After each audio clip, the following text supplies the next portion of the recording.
Transworld Sport headed to his native Ivory Coast to find out more about the 34-year-old. Drogba was born here in Abidjan, the biggest city in the West African nation and home to 3.5 million people.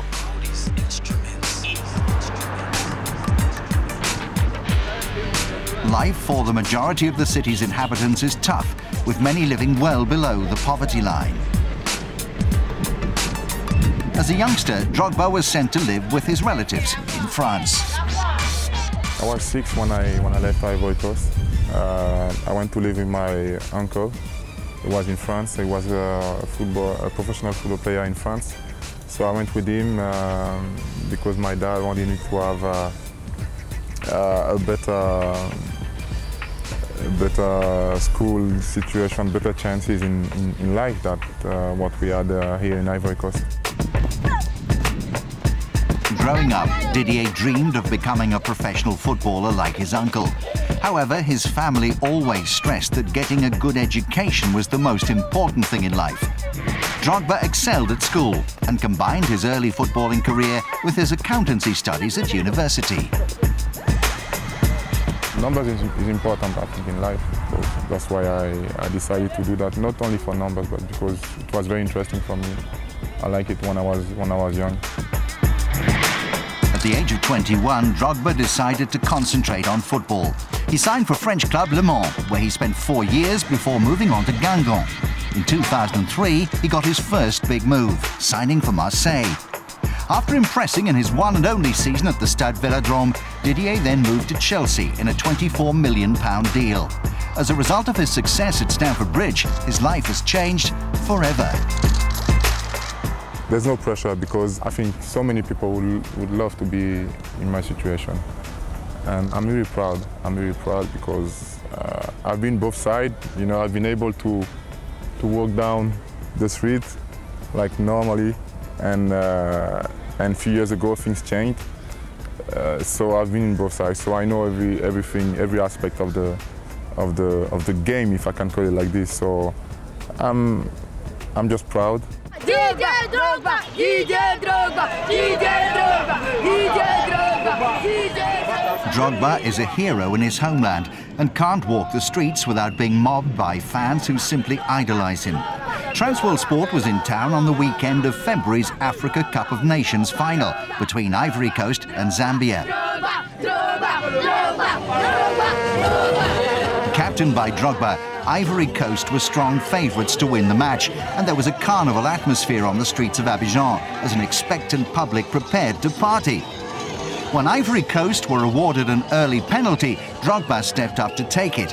However, as millions celebrated prematurely, their relations soon turned to despair as Drogba missed and his team went on to lose in a penalty shootout. The defeat remains a source of huge disappointment for Didier. I think he will for a long time because we had a chance. I had a good chance to finish the game, but that's football. That's football. That's life. It's hard for my country. It's hard for the people who had all the hopes in me.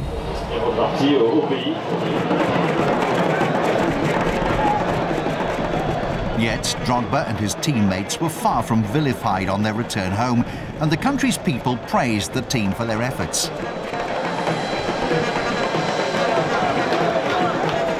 Football has been used as a healing force here, with Drogba as vocal as anyone in appealing for peace during the Civil War, which blighted the nation between 2002 and 2007. I think this is something we started with the national team when we qualified for the first World Cup of the country. We sent a message to the population and to the politics, saying that we were begging them to sit together at the same table and sign some peace agreement. Drogba's influence on his people was recognized by the authorities. Along with politicians and religious leaders, he was invited to be part of the Truth and Reconciliation Commission, set up to help heal the country's wounds after the Civil War. He's a great player, which means he has a positive influence on the whole team. He's someone who we count on a lot, not only for the success of the national team, but also for the reconciliation. Drogba's work away from the football field has earned him widespread admiration. In 2010, he made the cover of Time magazine, named as one of the world's most influential people. It's amazing, you know, to be in this kind of position among Bill Clinton and all these very, very important people, all these people who decide for the world. You know, it's difficult for me to find the words. You know, I prefer the action. I prefer to help. I prefer to be, let's say, on the pitch, you know, and work hard. And this reward is not something you plan, but it's very nice as well to get it, because it gives you more power and more strength to keep on fighting.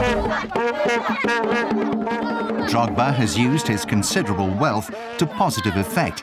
He set up his own foundation here to improve the lives of his country's children. Any money gained from commercial deals goes straight to the foundation.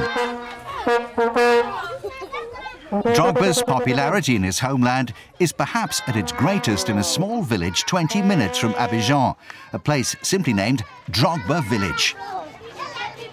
Saint Augustine, village chief, has seen at first hand the results of his idol's work. These children could become like Drogba one day. He's helped them enormously. Healthcare here is poor. There's no hospital around here, and without Drogba's help, many of the kids would have died. Drogba helped to save them through his foundation, which offers free treatment and things like that. Now, one day the boys will become men thanks to him. And that's why we say that Drogba is a great man. He's even greater than the president, because he uses his money to help the poor. I don't know what to say. He is simply the Messiah. He is the Messiah. As well as funding the foundation from his own commercial deals, Didier also raises money through social events in London, which attract many footballers and celebrities, such as UK singer Estelle. It's incredible what he does. I think like everybody that has a chance to give back should do that, and I think it's brilliant what he does. He came playing a football game today, scored an amazing 100th goal, and he's down here tonight killing, you know, raising money for kids. That's a big heart, you know. There can be no doubt that the Didier Drogba most people first think of as a footballer, the brash, over-dramatic and sometimes arrogant character, is very different to the man himself off the pitch. God only sends people like Didier Drogba once every 100 years.